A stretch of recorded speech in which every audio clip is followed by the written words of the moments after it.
Hello, and I want to thank you for coming to my talk today. Surprise, inspiring resilience. I don't want to yell surprise too loudly at the beginning of a talk. That seems like a bad idea. So instead, I'll just say so quietly surprise. I want to tell you a little story today. And this story doesn't require you to know anything about race cars or even like race cars, but I'm pretty sure at the end we can all sort of relate to the story in question.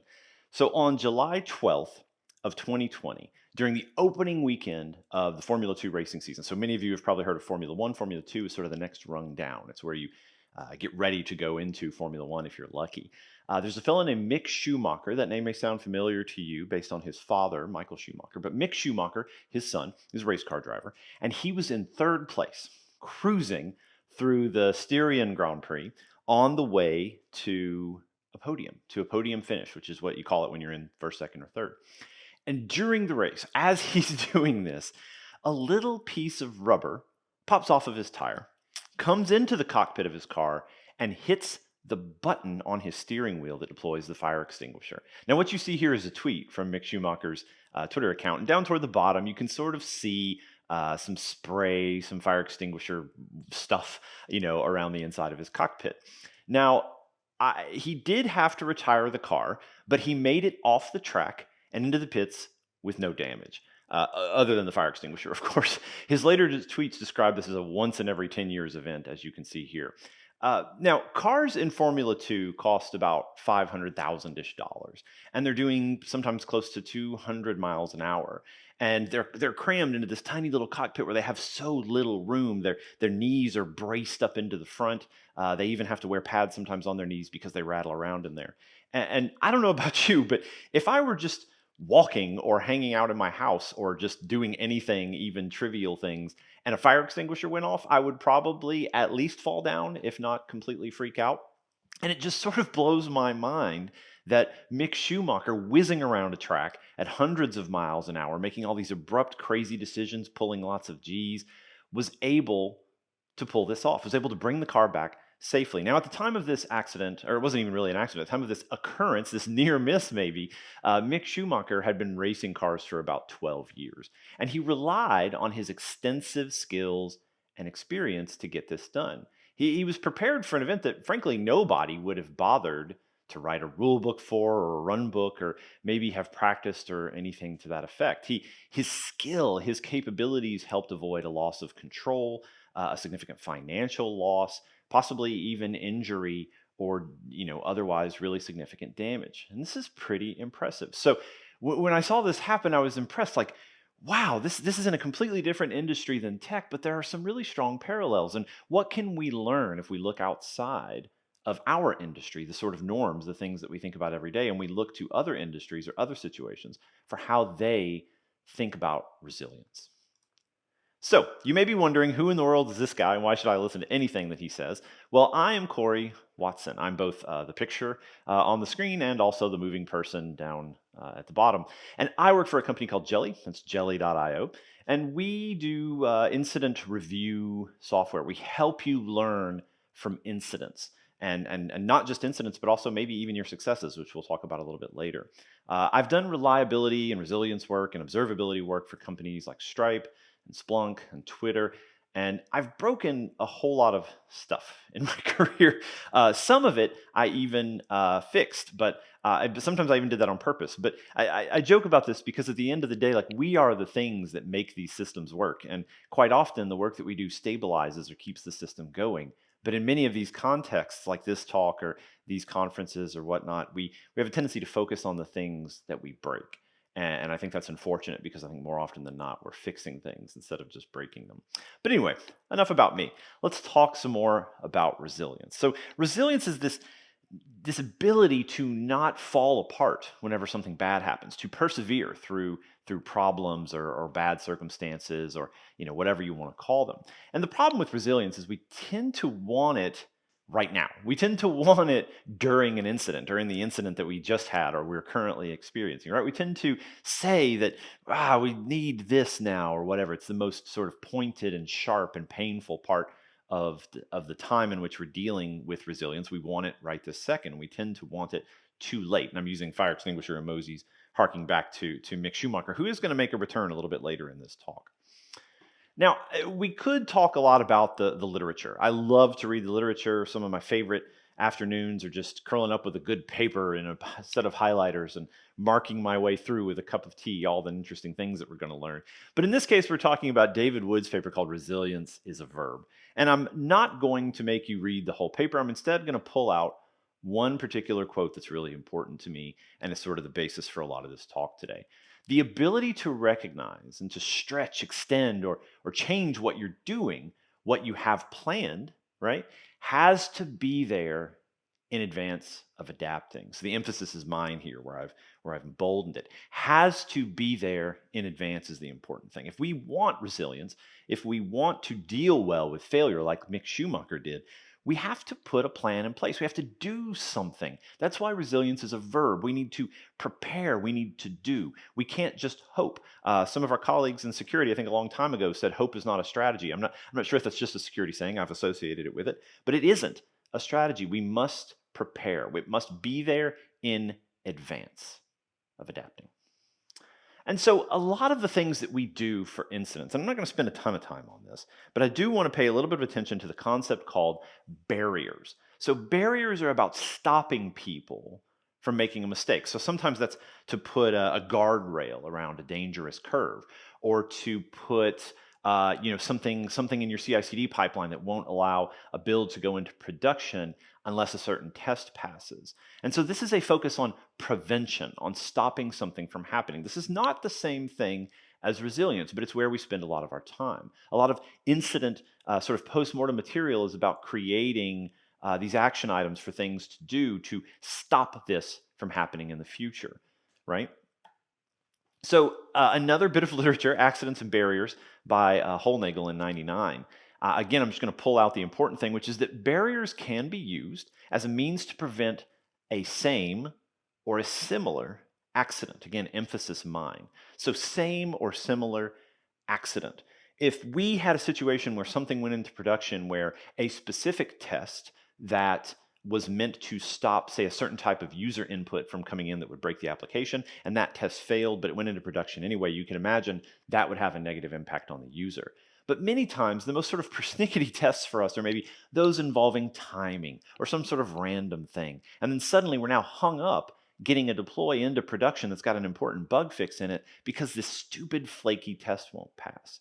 And this is important for us to make a distinction. Barriers are not the same thing as resilience. To stop someone from sort of doing something that we think they're not supposed to do only really stops us from the same or similar accident happening, right? So if we're just trying to prevent that one thing, it may work, but the implications are larger. And so that's why we're talking about resilience, not just barriers. Barriers are sort of different thing, and they have their place, and they're important, as Hollnagel said, to prevent same or similar accidents. So, a little more literature. I'm going to keep doing this. All good talks are going to come with a lot of literature like this. Let's talk a little bit about complex systems. And if you've never been to how.complexsystems.fail, I highly encourage you to do so after this talk. Pay attention to me for now. But complex systems are these big masses of technical and social components that we sort of smoosh together to become an application or a web property or even a company or an organization, just a group of people. And the important thing that I want to pull out of this piece of material, this literature from Dr. Cook, is failure-free operations require experience with failure. This is another important thing, right? If we put all those barriers up to stop people from ever failing, when things inevitably do fail, we're not going to be prepared. Imagine if Mick Schumacher had never had a situation where the car didn't do what he wanted or was under duress somehow. He was never going to be able to have the capacity to deal with that car when a fire extinguisher went off. You have to experience failure to have failure-free operations. Kind of counterintuitive, but really important. All right, experience with failure. So we have to have this to not have failure. Okay, so what are we doing with our failures to breed these improvements or our successes? If we have to have experience with failure, we do learn individually, but what's incumbent upon us is the people who care about this sort of thing in organizations is to figure out how do we, from the failure or the success that we experience, how do we gain and learn as an organization? How do we verb our resilience? How do we do resilience? How do we prepare? So if you look back into that resilience as a verb paper, So I think Wood cites Hollnagel in this, which is why both of their names are here. But the goal, and I'm not going to spend a lot of time on a text-heavy slide, but the goal here is to anticipate, to see signs of trouble, to synchronize, to help different levels keep track of change. These are the attributes that we need to be prepared. So we need to be ready to respond. Obviously, who doesn't have an on-call rotation for an adequately complex or important product? And lastly, we need to proactively learn. We need to be watching for brittleness, for opportunity, for weak signals, for symptoms, for things that sort of like smell like near misses. That's another good name for these. We need to be doing all of these things, and we're going to talk a little bit about these later. And in the middle, I'm going to try to provide you with some examples. So, what are you doing in your organization to foster these types of attributes, right? If we go back to these attributes, anticipation, synchronization, the readiness to respond, proactively learning, what are we doing to foster these? And that's why we want to go through some examples from outside of the tech industry to sort of think a bit outside of the box, to look for something different, to be inspired to see how resilience is being done in these other places, and maybe use that lens to look back at our own work in a slightly different way. We want to think specifically outside the industry, again, to sort of get that brain churning on something different, something that isn't just the way that you've approached CI/CD or, yes/no prompts or, showing the diff before the deploy, anything like that. Like, we want to see something completely different, and that's what I hope to do today. So the first example that I want to give is from the US Navy. So there's something in the Navy called the plane guard, and you can check this out on Wikipedia. There's a whole entry for it down in the bottom right.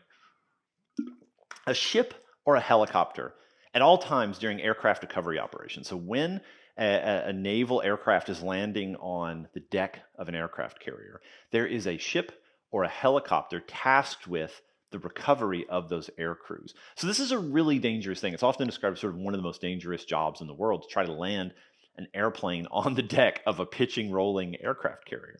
And so that sort of fear that would be reasonable in any human that's trying to do this can be assuaged by having someone nearby to rescue you. And so not just in the US Navy, but in many different navies over many different years, this plane guard idea has been in effect. And so the idea is that there is a helicopter hovering, already ready to go, off the backside of the ship, waiting for the opportunity that if an aircrew has to ditch, has to sort of pull the the eject handle and pop out of the plane, that they are going to be there to swoop in quickly to rescue that crew. And this is a dedicated expense. Like, it takes a lot of time, money, training, resources, and what have you to put this crew in a helicopter or an entire ship dedicated to hanging out off the back of the boat, waiting for someone to maybe have an accident. And if we look down at the bottom left here, I'm partly covering this with my video, but from the US Navy, we can see the number of manned Class A flight mishaps in the Navy. I couldn't find good numbers on just aircraft carrier failures, but they have, per 100,000 flight hours, just 4 Class A mishaps in 2020. Now, a Class A mishap is considered to be over a certain number of millions of dollars of damage or the loss of an airframe or something to that effect. And that's really interesting to me because just despite having only 4 incidents per 100,000 flight hours, they still dedicate the time, the material, and the attention to the plane guard, which is pretty interesting. And it makes me think about what we do to sort of be prepared to provide a backstop or safety for the people who are doing dangerous operations in our own organizations. All right, everybody loves, I'm actually wearing a NASA shirt today. Everybody loves some good space talk, especially in our nerdy industry. Well, the countdown hold comes from, this is from the space shuttle. I didn't research into whether or not they still do this today, but the space shuttle had something built into it called a countdown hold, which was a pause in the countdown. So everybody knows the countdown scenario, the T minus so many minutes or hours or what have you. And these holds are built into the countdown to allow the launch team to still target a particular launch window, an area of time when the launch makes sense based on the position of the Earth and the weather and all these other things, and to provide a cushion of time for certain tasks, I'm just reading here literally, and procedures without impacting the overall schedule. So the Space Shuttle Countdown has a bunch of these holds built into it. I'm just going to use one example, which is down toward the bottom of this screenshot, which is at T minus 27 hours, then the first built-in hold of 4 hours takes effect. And in this window, something very critical happens. We have to clear the launch pad of all non-essential personnel. Now, this hold means that the countdown is stopped, and the amount of time necessary for the procedure to take place, to clear people, can be arbitrary. We can take as much time as is necessary. Sometimes maybe that's really easy. Other times maybe someone's unaccounted for. And you can imagine in a safety conscious or in a very risky operation, someone not being around is really terrifying. And so knowing that you have the capability to hold and say, you know what, we're going to take 30 more minutes to try to find this person who's not on our list. They're probably just in the break room having a Fanta, or something like that. But we're still going to take the extra time and not just assume that success is in place. And I think that's really interesting because they built in the opportunity here for safety. This is a situation where even though something is big at risk, billions of dollars sometimes have been invested. That's all the more reason to take a little extra time for safety and make sure that we've built that into the process and the procedure for how we do our work. So that's a very cool thing from NASA. Olympic planning. This is relevant. The Olympics having recently just happened. The Olympic Planning Committee has something called the Host City Contract, which is this big, huge PDF, which is linked down at the bottom right. You can go check it out yourself. That basically tells people how to go and sort of put on an Olympics. These are the requirements that they have to have.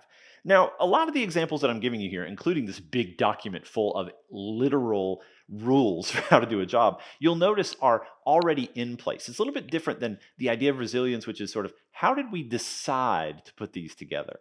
So somebody in the Olympic Planning Committee figured out at some Olympics over the years that it's a good idea to have full power redundancy from geographically independent substations. We can all relate to that, those of us who have worked in data centers and stuff, right? It's probably a good idea that was born from experience. So what's neat to me about this process, these are neat just because they're neat, but also how did we get here? What sort of situation brought us to documenting these? How did these get documented? Who decided it was a good idea to review them? And sort of what's the operational setup that gets us this document in the end? What yields this? So another neat one is the NRG-07. You may not exceed 80% of capacity of your electrical generation. That's pretty cool too, right? Pretty smart. And then my favorite one was NRG-08, which says, ensure that the field of play lighting is powered from 2 independent sources, each supplying 50% of lighting. So in the event that the lights go out at one geographic location, that the power goes out and therefore the lights, then we still got 50% of the lights, which we assume means that if it's dark, that we're still going to be able to have the event, whatever it is, indoor, outdoor, swimming, soccer, whatever that is. So this is really interesting. Like someone is taking the time to regularly and reliably draw together these rules. I don't know how fixed they are. I don't know how often they're reviewed by the Olympic Committee, but that would be a very interesting thing to understand because their resilience comes from their investment in this contract, which is pretty cool. All right, Notre Dame, Notre Dame de Paris, the fire that we had there. This is actually the thing that I read that caused the idea for this talk. When I read this, I was fascinated. So Notre Dame, I think everyone's familiar with the fire that happened years back in this old church that contains some very priceless artifacts. And so this is a quote from an article in Science that I read that actually triggered me making this talk, as I said before. Following a protocol developed for just such a disaster, that's the important part of this, we're going to come back to it, firefighters knew which works of art to rescue and in which order. So they knew to keep the water pressure low, right? Because if they sprayed that on the stained glass windows, the cold water would shatter the hot glass. And this blew my mind. Like, who thinks that this priceless place is going to burn? And who takes the time to one day say, you know what, I think I'm going to saunter over to the local fire department, maybe take some coffee or some treats over and say, hey, let's put a plan together in the event that Notre Dame has a big fire. What works of art? There were some other mentions in this article that there were works of art that were listed out in sort of a priority order to help the firefighters know what to rescue, what to retrieve from Notre Dame. And this is impressive to me. It isn't the resilience came from them preemptively having the conversation, them doing the planning, them putting the plan in place. I don't know how often they tested the plan. That's another great question. But in this case, it was successful. They were able to salvage many parts of what was inside of Notre Dame, the windows, all that other sort of stuff, because they thought about it ahead of time. And they took the time to verb their resilience by making a plan and putting a plan in place. And it paid off in this situation, which is pretty great. So I opened with race cars. I'm going to have to talk about cars some more. So the Rimac Navara, which used to be called the C2, is a $2.4 million electric hypercar. But this bad boy still gets crash tested. That blew my mind. Like, how in the world do you take such a hugely expensive car, which sometimes there are very few of them because it's a concept car, it's a work in progress, and crash it? And what's interesting to me is doing some investigation. You can see the bottom right, there's a link to a YouTube video that these cars actually are more expensive in their non-production form because they're one-offs. They contain very specific, handmade sometimes parts that there are no duplicates for. And so they still crash test them even though they are this expensive. Now, there is lots of simulation here done ahead of time, computer simulation. Sometimes they will test very specific parts to make sure that they're successful. Sometimes just parts of the car hit in certain ways. Sometimes they can crash test one part of the car and then crash test a different part later because they don't affect each other. But at the end of the day, they're still going to crash test multiple full cars, as you can see at the bottom right, where they destroyed one. And this is fascinating to me because even though we've advanced simulations so far, we have decades of car building experience built up that we can rely on, we still throw them against something hard and fast to see what happens whenever we do it. So even though we think we know how this works, we still have to test it on a regular basis. Next up, TWA Flight 800. So this was a tragedy in July of 1996 when 12 minutes after takeoff, 230 people perished due to this plane crashing. Now, what was interesting to me about this was that the NTSB, National Transportation Safety Board, actually saved the wreckage of the plane after the investigation was over for 25 years. It was just this year that they decided to finally dispose of the wreckage. They used that wreckage, though, to train 25 years worth of NTSB investigators to investigate airplane crashes.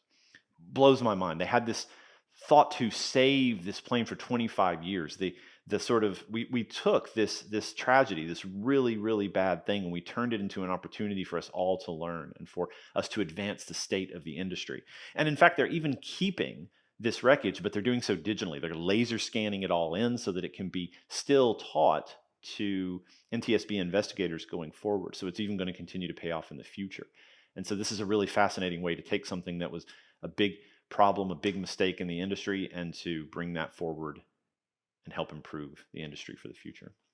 Another example that's really important lately is the rationing of healthcare. So this is not new to the COVID era. Market forces, other things have always made the rationing of healthcare important, but it has huge ethical and financial questions. This was done in the 40s for iron lungs with polio, in the 60s with dialysis machines, and then now in the modern era with ventilators, ICU beds, etc. So this rationing of healthcare, there's tons of there's papers written about this to understand how it works and what's going on. Because even when we are not, a few years back in an era where this was a really, really important thing to discuss, there are always going to be small scale situations, maybe a very localized large failure, disaster where people are hurt, or a nationwide or even worldwide pandemic. And so this sort of investment before the problem is happening is, again, really valuable. What drives us? What motivates us? Who chooses to investigate in this even when they are not currently in a situation where rationing is necessary? So coming back to resilience, when do we want it? Well, we always want it when we need it, and we don't think as much about it beforehand. So how are you working in advance? Where are your verbs? Where are you verbing resilience in your organization? What are you doing to bring that forward? What fostered these practices at these organizations? I've hinted at this a few times. The fact that the NTSB did save the wreckage of TWA Flight 800, now it's already been verbed. It's a noun. The wreckage is physically in a place and people are being trained. But what brought them to make that decision? Rimac is required to crash Navaras. That's part of homologation of bringing cars to multiple countries and places. But the plane guard of the U.S. Navy, they very rarely have crashes. Why are they still investing in this? Who in the Notre Dame administration decided it was worth investing in this up front? Maybe it's easy to think of that for Notre Dame because it's such an expensive, such a priceless, such an irreplaceable thing. But many of the things that we operate are also dangerous and expensive.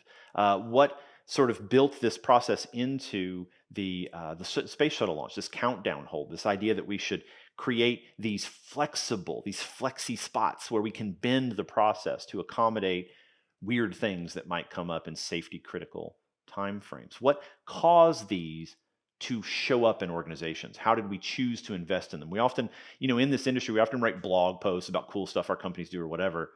What makes us do those? When do we turn that corner? When do we do that investment? That moment when we verb is what's powerful. So how can we be more like Mick? How can we be prepared? How do we make this less of a big deal when we need to improve? We don't want to just think about failure whenever the fire extinguisher blows up in the cockpit. We want to think about it beforehand. So again, resilience is a verb. We need to anticipate. We need to synchronize. We need to be ready to respond. We need to proactively learn. How do we do some of those things?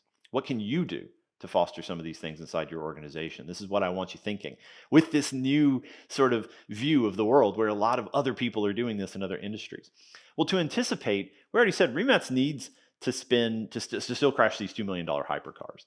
We have to plan ahead of time. If we know something could happen, why don't we think about that? Why don't we plan it out and test it a little earlier? We could be chaos engineering. That's sort of what crash testing is. We're going to do it because we know it is probably going to happen. We could also be sure that we are talking to users and talking to customers, listening to their perceptions of what's going on, what's important, what's dangerous, and what might happen. And we also need to be listening for weak signals, for near misses. We need to say, okay, so that incident was interesting, but what could have happened? When you're in an incident and people are like, well, we're lucky that the blue didn't blar. Well, that's really interesting because you can anticipate that and fold it into your thought process. What if it did happen? And what should we do as a result?